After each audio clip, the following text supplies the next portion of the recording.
హిందువులు అత్యంత పవిత్రంగా భావించే యాత్ర చార్ధామ్. ఉత్తరాఖండ్లోని యమునోత్రి, గంగోత్రి, బద్రీనాథ్, కేదార్నాథ్ ఆలయాల సందర్శించడాన్నే చార్ధామ్ యాత్రగా మనం చెప్పుకుంటూ ఉంటాం.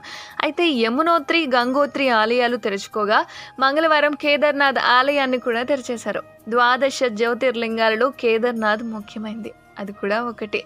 ప్రతి సంవత్సరం లక్షలాది మంది భక్తులు ఇక్కడికి వస్తూ ఉంటారు. ఆ శివుణ్ణి దర్శించుకుంటూ ఉంటారు. తెలుగు రాష్ట్రాల నుంచి కూడా ఎంతోమంది భక్తులు కేదార్నాథ్కి వెళ్ళాలని వెళ్ళిన వాళ్ళు కూడా చాలామందే ఉన్నారు. అండ్ మీలో ఎవరైనా ఉండుంటే కామెంట్ చేయండి.